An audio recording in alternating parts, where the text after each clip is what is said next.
Hello guys, on this video we will see how to create this effect. It's sun or mud, can be snow, can be whatever, falling down from an object. And for that we will use Storm. Storm is a solver that we sell on Effective Technical Directors. It has a very good price, you can download it, demo version as well. And we will render all this with Blender. For this we will use Blender 2.92. You can download it, it's in alpha. You need to know that it's not the official release, it's something that maybe can have some bugs, but we use this version because they are introducing something very interesting that is called geometry nodes.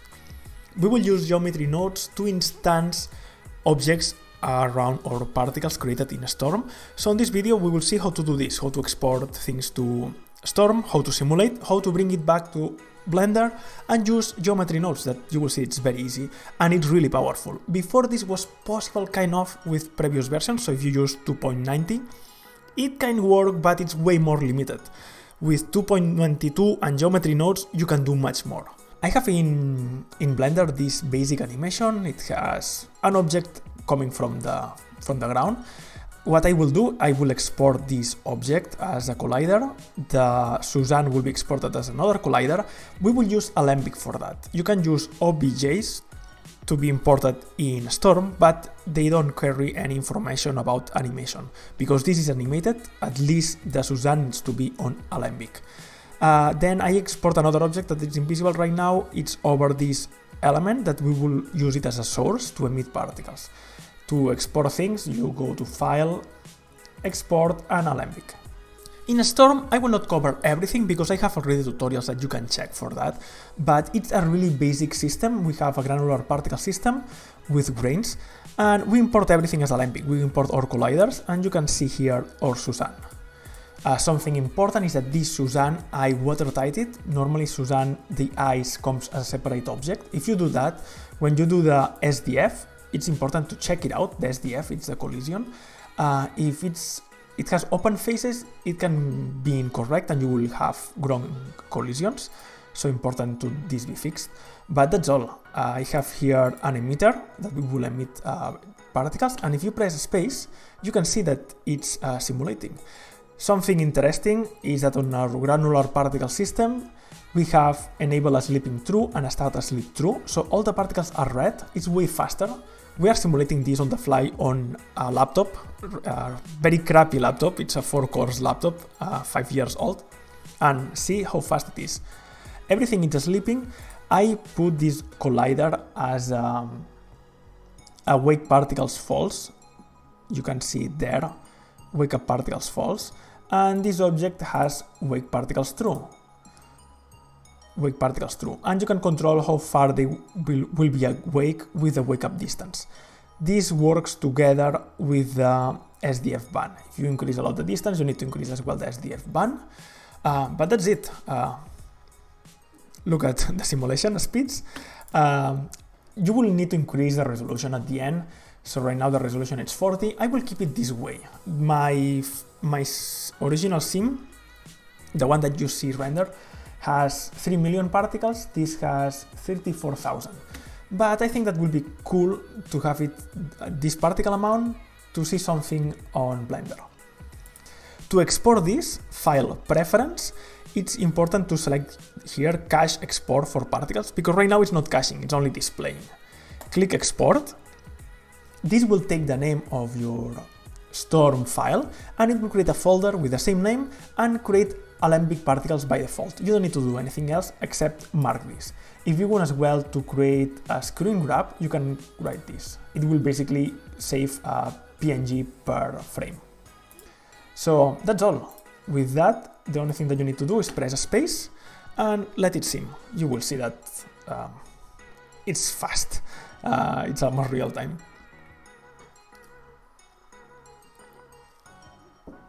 So let's go back to Blender.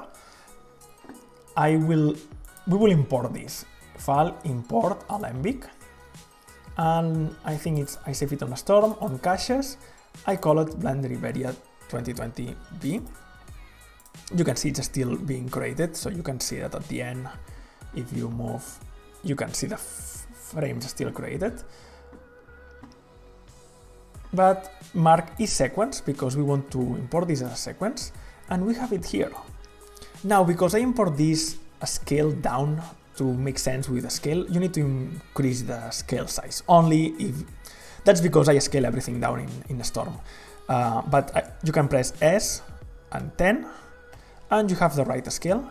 And now you can see that if you move, your simulation is there. So if you want to render, you will not see anything because these are points coming from an Alembic. The file is there, it's Storm points. So if you want to render this, you need to instance points over that. And for that, we will use geometry nodes because it gives us a lot of interesting options. So we will go to modify panel and we will go to geometry nodes. When you create this, you will not see anything. You need to create a new Windows.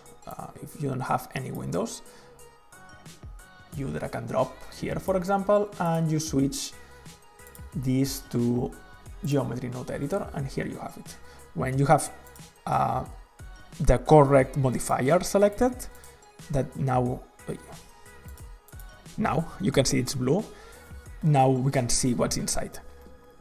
So by default, it connects an input with an output. We have the Alembic coming here, and it's outputting the Alembic. So we see basically what we were seeing before. But let's scatter particles over it.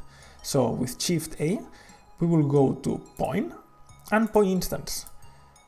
And we connect the geometry with the geometry input and the output with the output. Now you can select an individual object or you can select a collection, and that's really interesting. I have here debris. Let's display it. It's these things here. So I create 4 different objects. And basically it's to create some low-res debris. It doesn't matter if it's more high-res because we are instancing, so should make not so much difference. So now we can select with collection, we can select these debris that it's called debris there, where we have these ecospheres. With that selected, it's important to wall collection off because we want to scatter each debris to each place. Now, this works because we are working on this low-res version. If you are working with the full-res version, like the one that I showcased, this will crash because you are instancing 3 million points. For that, this is really interesting because now we can say on the geometry nodes to turn off the viewport. So the instancing will only happen at render time right now. Here on the viewport, you will be able to see the preview and the mesh will only appear on the render.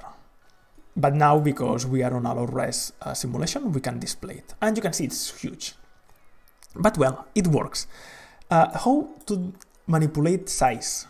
So with Shift A, we have attributes. We have attribute fill, for example. And we say, let's manipulate scale. And now it's at 0. Let's put it at 0.1 and 0.05. Smaller, 0.02. So, yep, this works. You can see, and if I scrub, it's quite fast.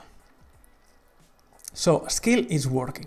Now, the scale is the same. We are using different geometry to scatter, but we can give some variation to the scale. And before I forget, it's important this attribute fill needs to go always before the point instance. If you add these attributes after, it will not work because the instance needs to know what information is coming before, if it makes sense. So let's add variation. So let's add an attribute randomize, and we can delete this one. Again, scale. We want that the biggest will be 0.02 and maybe the minimum 0.01. And as you can see, we have already quite a lot of variation. Let's add even more variation. We can add variation on the orientation. So we can add an attribute, again, randomize. And now instead of defining the scale, let's manipulate the rotation.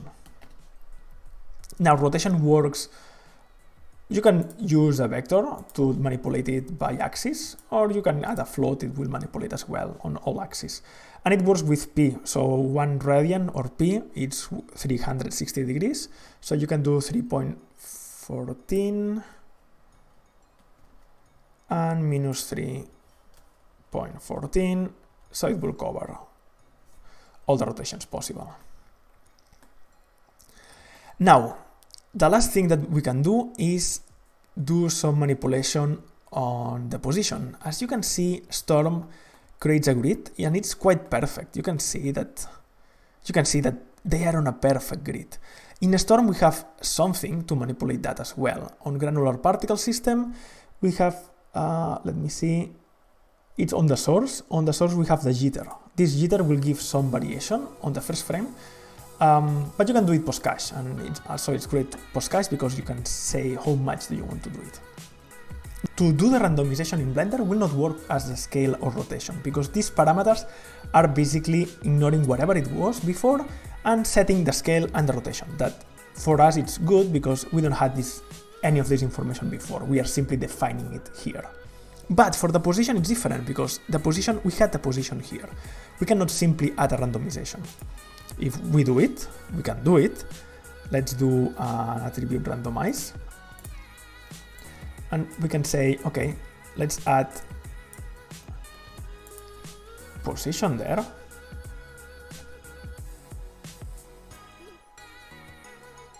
And position is a vector, but you can see that when we define this,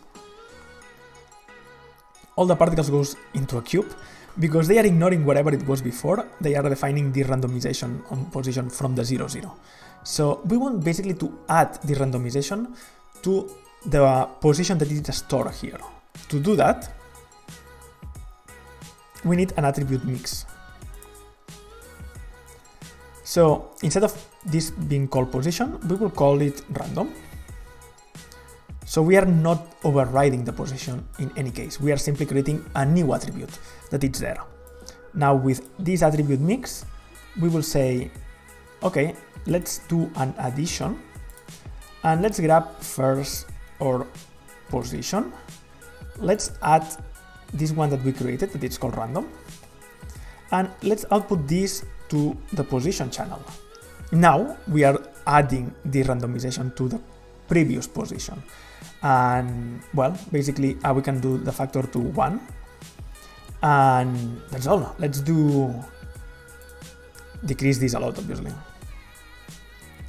0.01, 0.01, 0.01, and this will be, I think that can be a little bigger, 0.02 minus 0.02 minus 0.02.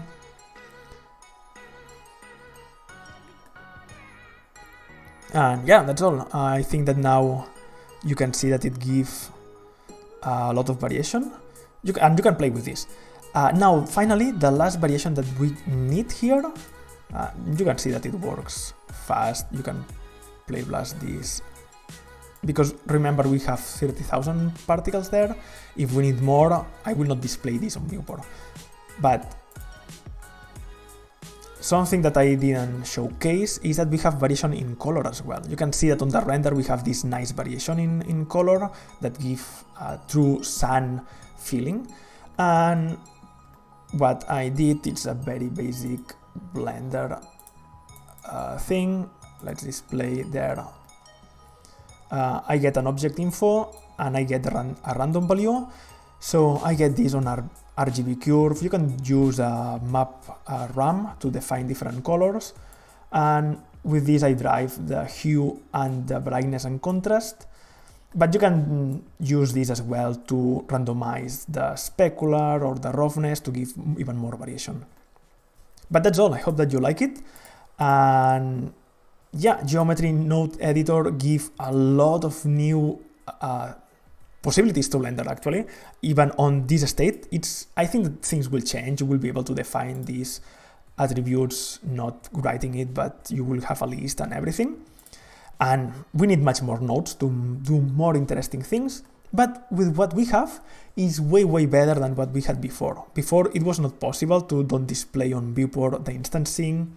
It was not possible to randomize positions or rotations or scales if you was not going into particles. So now you can import Alembics from a Storm or from other softwares and do the instancing here.